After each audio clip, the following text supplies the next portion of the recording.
The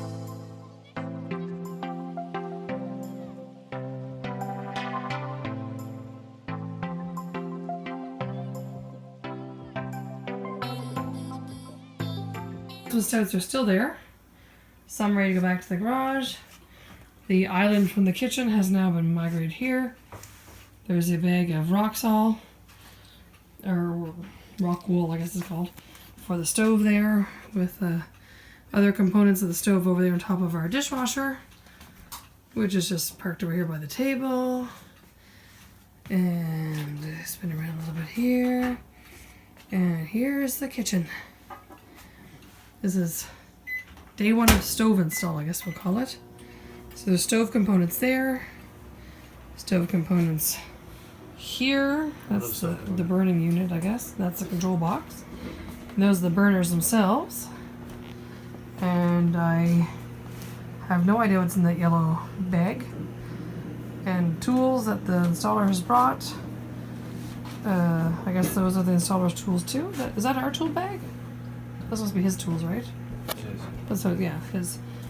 These are the ovens. There, under the green thing of other stove pieces. Like I said, it comes in pieces.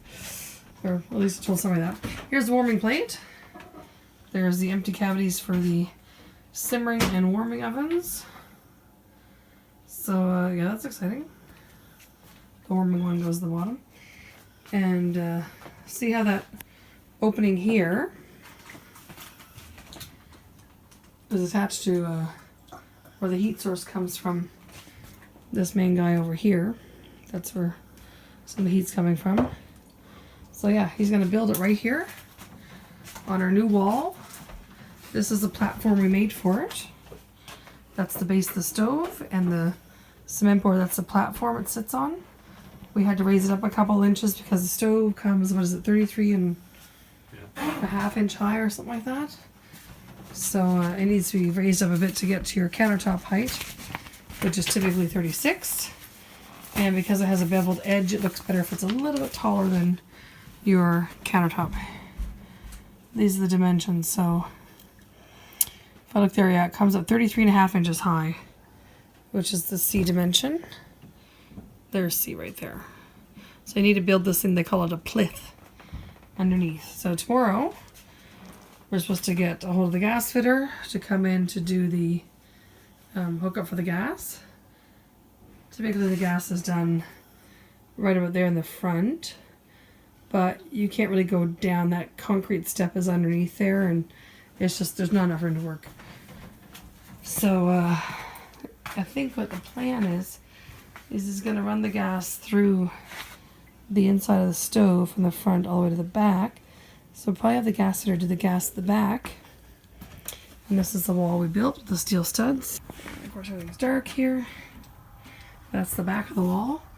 It's not all the way to the top because we still have to have a chimney come up from the stove, which is going to have to come through this wall somewhere and up into the ceiling. Oh, you can see it, the bathroom light's on. That little hole lit up there, that's the bathroom. And that's the very corner of the tub. So it can't be any further that way, but it could be this way. So somewhere around there, but it's too wide for the between those two studs. So to cut this stud in two spots, then box it in with the other stud to keep the support. And somewhere around there is going to be the chimney. So it's just on the other side of the wall. You see how the chimney's going to have to come through this wall and then up. So instead of doing the cement board now and then having to cut it out, it's just easier to do the chimney, and then we'll worry about cutting the cement board around or whatever we're going to do there. And I guess we have enough cement board, I think, to do both sides. I'm not sure that's the plan. But this is the wall I'm going to do the whiteboard on to build my calendar. So as you come in the door here, you can see right there what's going on. There's the big calendar done in dry erase paint I have. And we did not do the floor yet because the gas fitter might find it much easier to access it from here. Because you can see the concrete steps right there. And there's where there's a step down in this little space here, but there's the concrete step. It goes like an L shape, like that.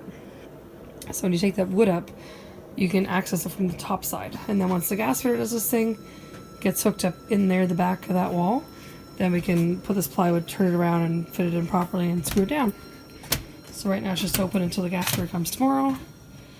And because our installer is staying with us, my boys are sleeping on the sofa tonight. Got a nice warm fire going over there.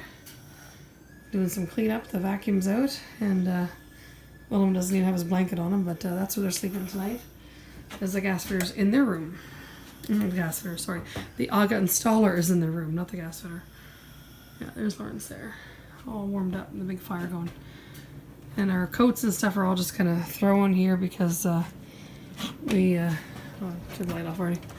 The kids, we don't really want them reaching the hooks there at the bottom because there's a big hole there. So, you know, I just hang Lawrence's backpack there. That was about it. The rest of the coats and snow pants and stuff are just mounted up here in our little red bins with the mittens in them. So now the plumbing's all cut back. And he put down, I don't remember what he did now. He realized the 1/4 inch was not going to be the right level with this floor, so we did not put the 1/4 inch underneath, but he raised it up a whole 3/4 of an inch because when we put a hardwood floor in the front here, that's usually 3/4 inch, then the countertop wouldn't be 36 anymore. So he's put an extra 3/4 inch plywood underneath the base just to raise it up what the distance would be with the hardwood floor here once, of course, this is all ripped out and we're at the point of putting floor down. Here is my AGA cooker getting installed. Lots of tools. Lots of insulation.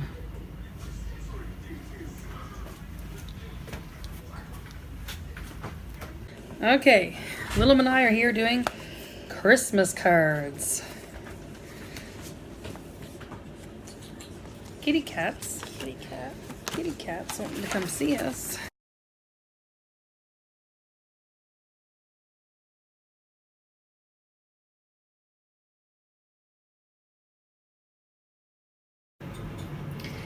And there it is for Christmas. I put an extra set of twinkle lights down in the pine cones. Got a little light from within.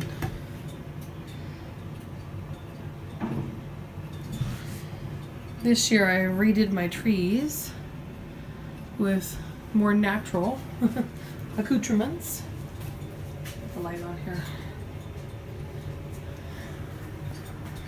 So there's that again.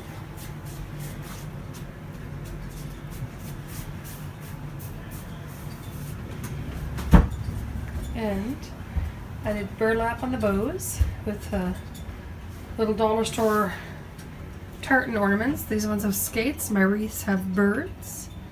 And I just changed up my ribbon. Everything else is the exact same. I just use a burlap ribbon with the lace on it. It's actually the exact same as the one here. Move my cappuccino out of the way. It's the same one there that I have a big bow on. And on the kids' tree, they have to decorate it still. I put this really sparkly, shiny one on. So it should be very interesting when the ornaments go on. Monica brought home one homemade ornament so far. And we just put that up. But this is for kids' trees. So the ornaments the kids make in school, or we've done some at home, they go on this tree.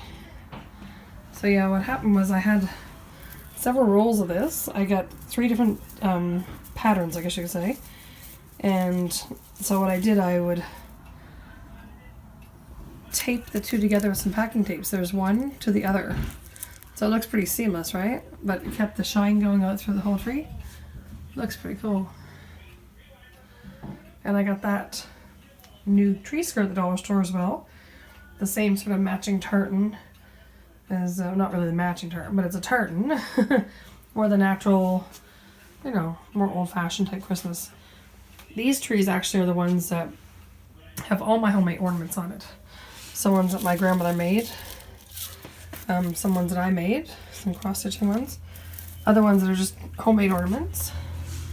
You know, ones that we painted, and ones that my aunt had made these little bird nests at one time. And this one might have been, I don't know if this was bought or not, or if it was handmade. I have a lot of these cross-stitched ones. And then other ones that are just, you know, more handmade, more homemade looking. And That one there has a couple more. I made some of these ones with the satin balls with the lace on them. Just snowman there, he's hand painted. And then these are a candy cane holder. This one my mom had told painted a long time ago. And this candy dish, same thing. So decorating for Christmas 2019. I changed it up this year a little bit. I made some new wreaths from the wire frame. And I used the deco mesh or cinnamon. And put on some burlap with lace on it.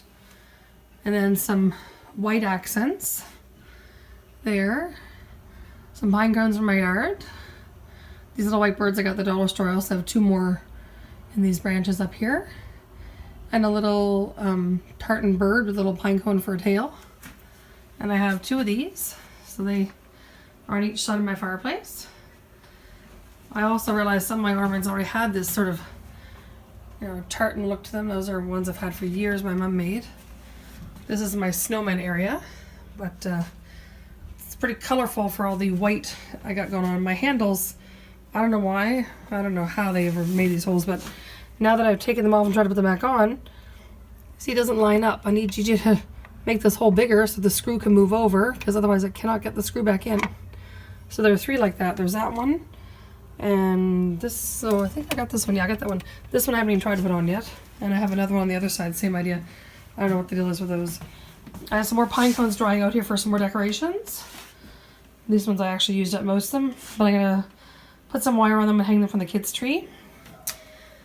Our elves decided to get into the stockings today, and Lawrence decided he was gonna give them candy canes. He got really creative with this one. Monty is actually holding onto the candy canes. and Ellie's kind of just looking at the candy canes. Yeah, with the fireplace white this year, it really shows off some of that shiny stuff. This tree has some lights going on the inside of it. And I got like acrylic reindeer up there with mercury glass candle holders.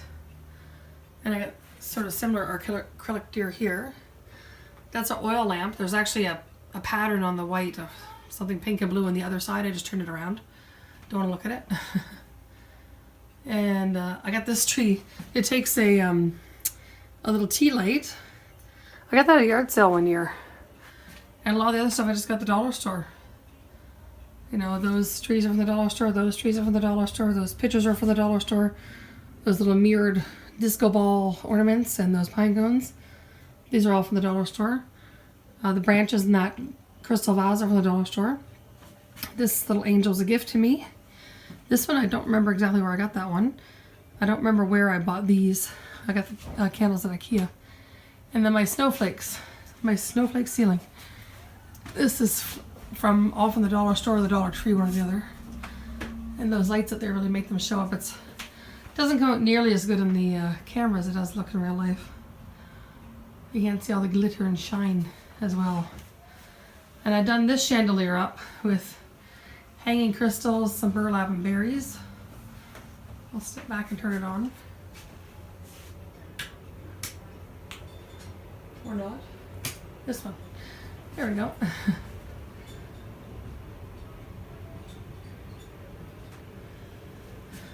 Just natural and simple little accents of red. You know, our stockings are red, so there's only so much clear and white we can have over there. The cardinal bird on that painting is red. That snowman has red on that painting. And then on my wreath I put that little bit of red where the little bird is at the top of the burlap bow is.